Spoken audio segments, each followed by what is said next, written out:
యేసుక్రీస్తు ప్రభువారి యొక్క నామం పేరట అందరికీ శుభాభివందనాలండి. మొదటిగా దేవుని వాక్యమును చదువుకుందాం. సైన్యములకు అధిపతియగు యెహోవా మనకు తోడైయున్నాడు. వినికిడులో దేవుని యొక్క వాక్యము దీవించబడును గాక. దయచేసి ప్రార్థన చేసుకుందాం.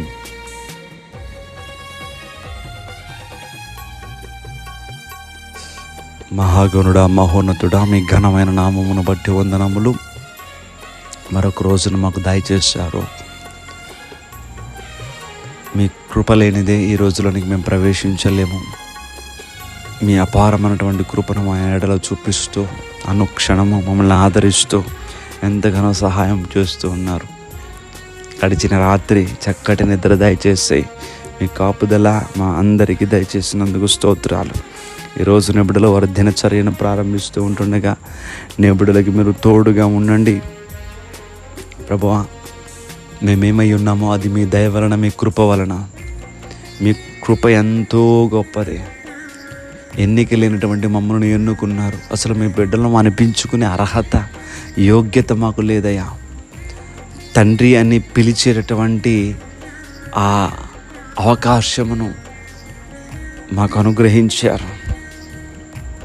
విలువలేని, ఎన్నిక లేనటువంటి మమ్మల్ని ప్రేమించి మీ బిడ్డలం అనిపించుకునే భాగ్యము మాకు దయచేసినందుకు మీకే వందనాలు ప్రభువా.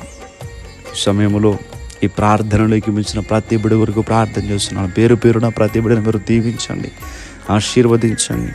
ఈరోజంతా కూడా నీ బిడ్డలు సంతోషంగా ఉండాలి, ఆనందంగా ఉండాలి ప్రభువా. వారి ప్రతి అవసరమును తీర్చండి తండ్రి. నీ బిడ్డల ప్రయాణాలకు తోడుగా ఉండండి, వ్యాపారాలకు తోడుగా ఉండండి, ఉద్యోగములకు తోడుగా ఉండండి. అలాగే విదేశాల్లో ఉన్నటువంటి బిడ్డల కొరకు ప్రార్థన చేస్తున్నాను. వారి రెక్కల కష్టాన్ని మీరు దీవించి వారికి ఓపికను, శక్తిని, ఆరోగ్యాన్ని మీరు దయచేసేటువంటి నీరసము లేకుండా ప్రభా మీ స్వస్థత వారికి అనుగ్రహించి ఇంకా వాక్యానుసారంగా జీవించే జీవితాలు మా అందరికీ దయచేయమని, మీరు ఆకడలో ఎత్తబడగలిగినటువంటి ఆ శక్తిని మాకు అనుగ్రహించమని యేసుక్రీస్తు వారి యొక్క నామం పేరట అడిగి వేడుకుంటూ ఉన్నాం మా పరమ తండ్రి. Amen, amen, amen.